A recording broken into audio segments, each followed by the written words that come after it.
Nigel Farage will not be the third person in the UK's relationship with Donald Trump. In an astonishing coup, the UKIP leader was the first foreign politician to meet the president-elect. But in a sharp put-down, Downing Street dismisses suggestions he could be a go-between. The Prime Minister doesn't need Nigel Farage. She already has a relationship with the President-elect. She's already been invited to meet him. Also this lunchtime, aftershocks and devastation. New Zealand recovers from yesterday's earthquake. Claims NHS bosses are keeping cuts to services in England a secret. And camera phones at the ready as the world braces itself for tonight's supersized supermoon.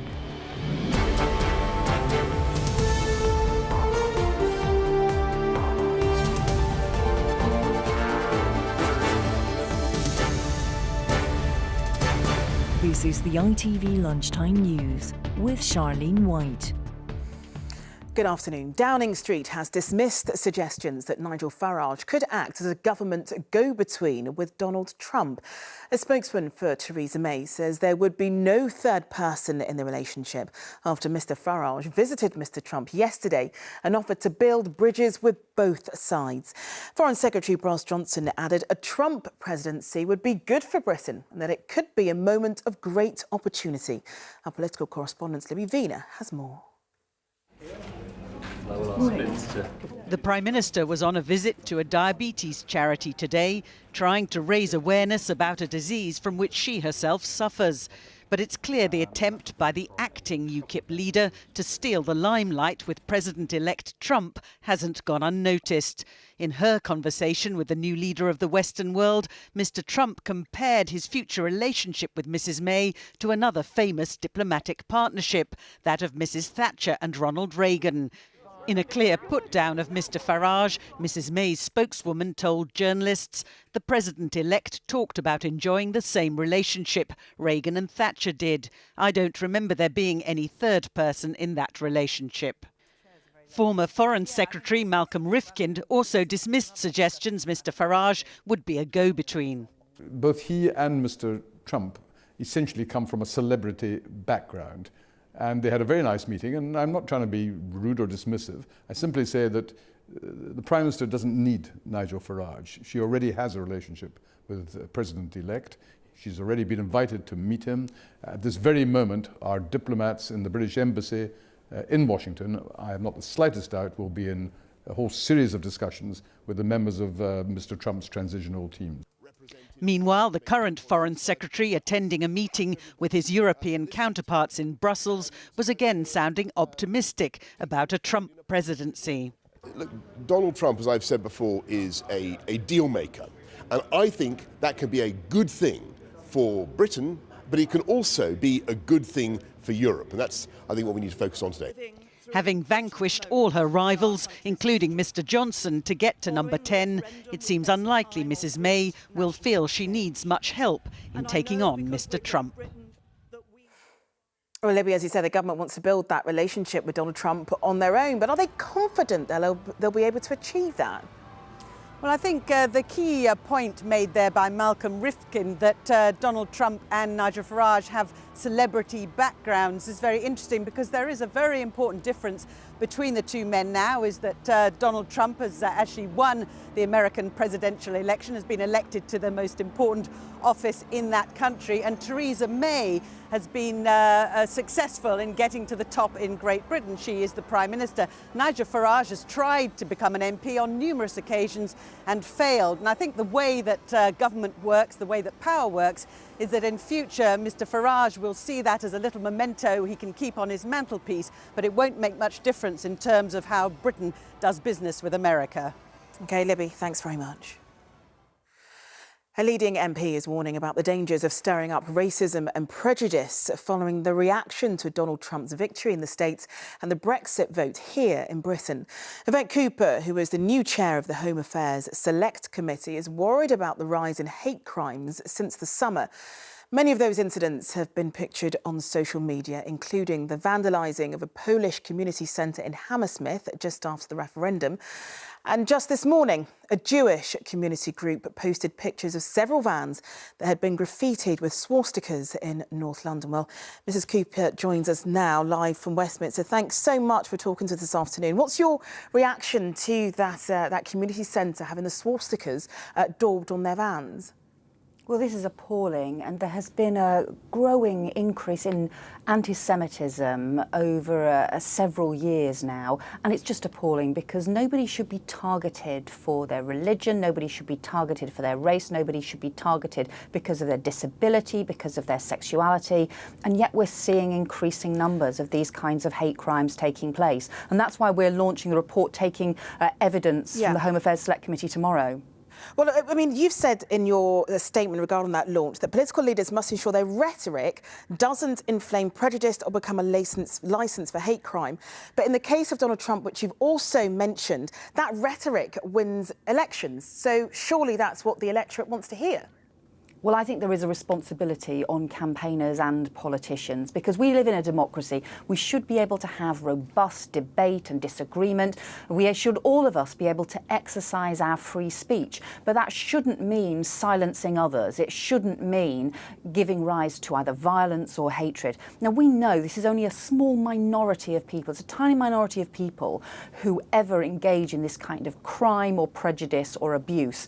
But we have to make sure that when political campaigns take place, they're not licensing it. And when you saw some of the things like that Donald Trump was saying about his opponent, like lock her up or string her up or making jokes about using guns, I mean, I think that's not the kind of language that you want in any kind of campaign. But the problem we have, of course, is that you may not want that language in a campaign, but millions of Americans voted because they don't mind that language within a campaign. So do you think the whole discussion regarding hate crime could potentially be falling on deaf ears?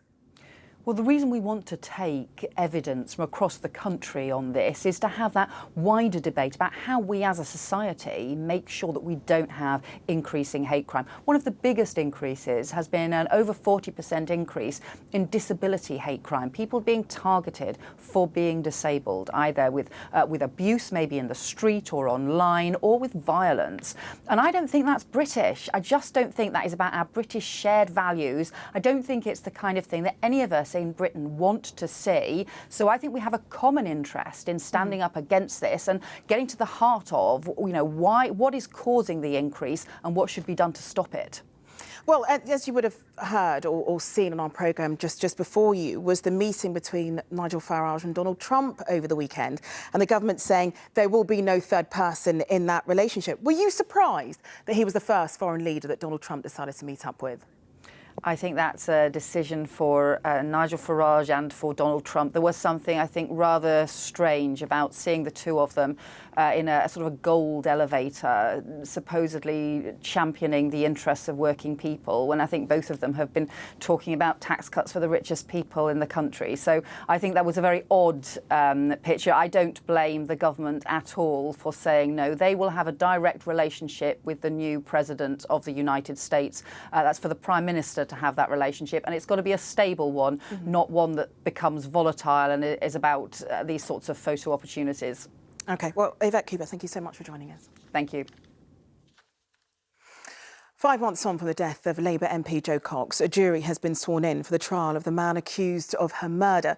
Thomas Mair allegedly shot and stabbed the 41-year-old outside her constituency surgery near Leeds in June. Martha Fairley is at the Old Bailey in London for us. Martha, what's happened in court this morning? Well, this morning a jury was selected and sworn in, and they've been warned by the judge, Mr. Justice Wilkie, not to do any research on the case that they're about to hear and only to discuss it when they're all together. He has also warned them to avoid watching or reading anything about the case, which was highly publicised at the time. This afternoon, the prosecution will outline their case against 53-year-old Thomas Mair, who's alleged to have shot and stabbed Jo Cox, who was the Labour MP for Batley and Spen, outside her constituency surgery in Birstall near Leeds on June the 16th, which was, of course, a week before the country went to the polls in the EU referendum. Thomas Mayer is charged with the murder of Jo Cox, possession of a firearm with intent to commit an indictable offence and possession of an offensive weapon. At the last hearing, not guilty pleas were entered against all the charges faced by Mayer. The trial is due to last for 3 weeks. OK, Martha, thanks very much. Hundreds of aftershocks continue to rock New Zealand after a powerful earthquake caused devastation, leaving thousands misplaced and claiming 2 lives. The first of 2 severe jolts struck the top half of the South Island just over 24 hours ago, measuring 7.5 on the Richter scale, which triggered a tsunami warning. Then overnight, our time, there was another shock measuring 6.3. Sangeeta Kandola has the latest.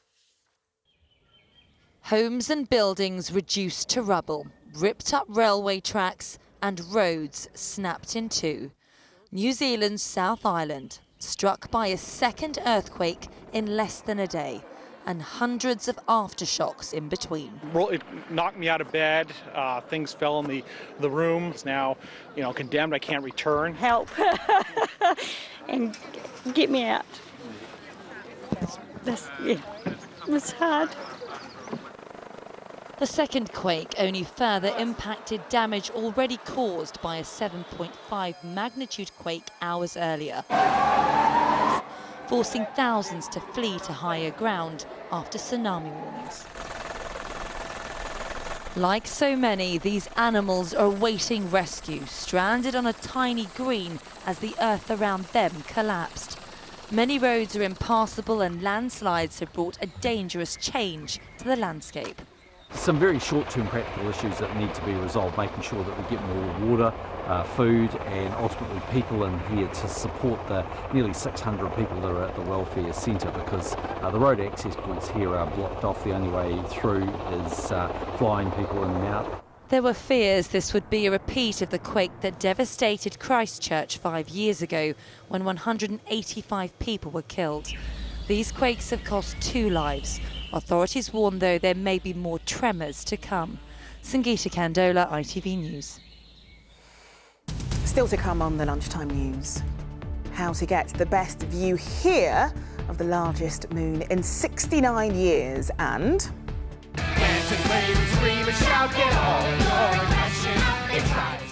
Too cool for school. The children getting ready to take the West End by storm. But first, a new report claims major cost-cutting plans across the NHS in England are being kept secret from the public. Analysis by the King's Fund, which is an independent think tank, has found local health officials have been told not to reveal details of how they plan to save billions of pounds. Juliette Bremner has the details. Right across England, NHS trusts are planning major change. Merging hospitals on Merseyside is one proposal. Centralising A&Es in County Durham, another. Reorganising maternity services in Birmingham and Solihull, even a hospital closure in South London. But until today, little has been known about any of these plans. Hospital trusts need to make savings of £22 billion over the next 5 years using these templates. But at the independent think tank, the King's Fund, they believe most of the changes and cuts have been drawn up without sufficient consultation.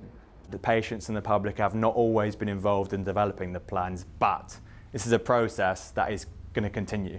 The plans are not final, and the priority now needs to be to learn from the weaknesses in the process so far and involve patients and the public in the development of the plans, because STPs are the right thing to do. We need to make them work, and those tough decisions are only going to be made if we involve patients and the public in making them. Outside Darlington Hospital, which could lose its accident and emergency if services are centralised, patients were upset by the proposals. I think it would be rather terrifying, because then, if you're maybe having a heart attack or anything, you've only got minutes to spare, and you would have to sort of blue lighted really to Middlesbrough. But just think of all the people the amount of people that's in there, especially older people. They've got to go somewhere else. I mean, I've come 30 miles to come here today. Central to the cost saving and reorganisation is moving more healthcare, particularly of the elderly, out of hospitals. Sir Bruce Keogh from NHS England dismissed claims of secrecy. I am sure there are things that could be learnt about the process, but when you're trying to improve care for patients across a whole system, things are never going to be straightforward. NHS England's asked that all plans are published in the next few weeks and promises full public consultation will start in the new year. Juliet Bremner, ITV News.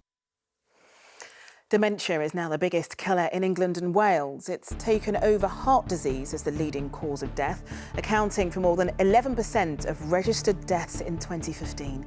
Doctors are putting this down to an ageing population and better detection of the disease, and say funding for research is urgently needed. This year will be the hottest year ever recorded globally. 2016's soaring temperatures have been released to inform the latest round of UN climate talks in Morocco, where world leaders are deciding on a plan of action to tackle climate change. Swedish officials are at Ecuador's London embassy to question Julian Assange over rape allegations against him. The WikiLeaks founder has been living there for more than 4 years. He's refused to travel to Sweden for questioning for fear of being extradited to the US. The moon is making its closest approach to Earth in more than 50 years. The phenomenon is known as a supermoon and is visible all over the world from a clear sky. Well, here are live pictures of the supermoon over the Forbidden City in Beijing right now, where it's about 9:15 at night. And here it is a little bit lower. Oh gosh, that colour's beautiful over New Delhi in India, where it's just gone past 7:15. We'll see it here in about 3 hours' time.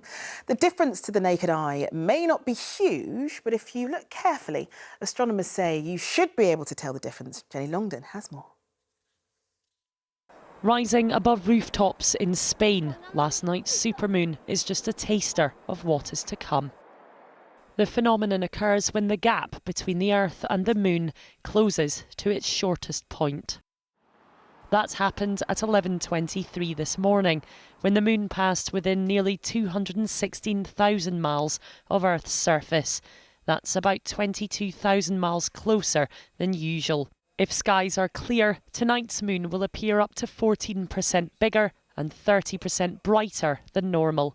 Astronomers say sky gazers will also be treated to an additional low-hanging moon effect. This is something that you can experience whenever the moon is very low in the sky. And it's something that our brain does. When the moon is quite low to the horizon, it often looks really, really big. And in fact, I have lots of people telling me about that, going, oh, it looked massive last night, it looked really, really huge in the sky. So that's probably the best time to see it, just an hour or so after it rises, after about 6 p.m. And then as it gets higher and higher, this is where it appears really clear in the sky. So that's around midnight when it's at its highest point. The supermoon will bring stronger than usual high tides, followed by plunging low tides the next morning. In Sydney, it can already be seen darting in and out of clouds as tourists try to get a clearer view. If cloud cover hides the spectacle this evening, you may not have to wait until the next supermoon in 2034 to see it. Experts say it will still appear to be bigger than usual tomorrow evening too. Jenny Longdon, ITV News. Really looking forward to that. Finally, it's already a hit on Broadway, and now Andrew Lloyd Webber's latest stage offering, School of Rock, is tipped for the same success here. The West End musical, noted for its edgy streak, follows a class of academic pupils as they become a rock band. Well, we'll speak to Lord Lloyd Webber in just a moment, but first, let's take a quick look. When the world has screwed you and crushed you in its fist, when the way you're treated has got you good and pissed, there's been one solution since the world began. Don't just sit and take it, stick it to the man. Dance and rave and scream and shout, get all of your aggression. They try to stop you, let them know exactly where they are. Goodness me, that certainly energised me watching that. Thank you so much for coming in. Do you feel like this has rebooted your love of stage and theatre? Well, it's a great one for me because going back to Joseph and the Amazing Technicolor Dreamcoat nearly 50 years ago, I started my career really with a school's musical. I mean, Joseph was written for school kids. And this is a musical about how music empowers children. And it's one of those wonderful primal tales, which is really how music can change everybody's life for the better. What's amazing, though, is it's done phenomenally well on Broadway. And you were saying to me just now, it's the first time a British musical has actually debuted on Broadway. Well, yes, because people say Jesus Christ Superstar debuted on Broadway, which is true, but it actually had played a lot of America beforehand, but this one came straight into New York. It's incredible, but logistically it does work differently, doesn't it? Because you've had to get 39 kids here to rotate playing the parts here, which they don't have to do in America. We have 3 separate casts here, because that's the way it works here. On Broadway, you can have one cast, but you've got to obviously cover them. I mean, so because they're children, effectively you have 2, but it's a different way of doing it. And how easy or difficult was it to find, because we can see the kids playing instruments and now. They really play, that's the point. How easy or difficult was it to find enough children that could play instruments good enough to do it on stage? I thought it was going to be very difficult, and in fact we planned to open it next April, but when we started auditioning we found so many kids so quickly that I got very overexcited and said, let's go on, let's just do it.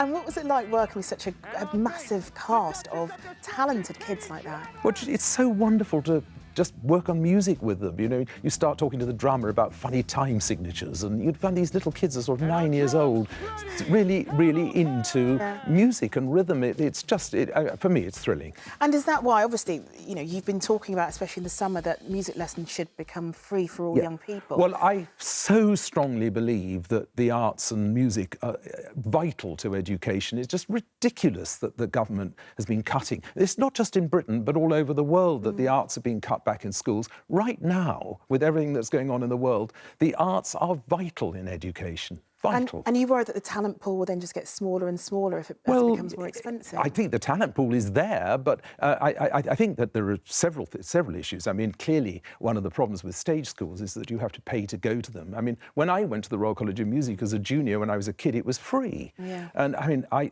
in my small way, try and plug a few gaps, but I think it's vital that everybody in the arts all pull together now. Absolutely. Well, Lord Webber, thank you so much for coming in for a chat. It's honestly amazing. And good luck tonight at the Thank you premiere. very much. Right, that's it from us this lunchtime. Mark Austin and Mary Nightingale will be here with the ITV Evening News. The news where you are follows the national weather even. But from everyone here, goodbye.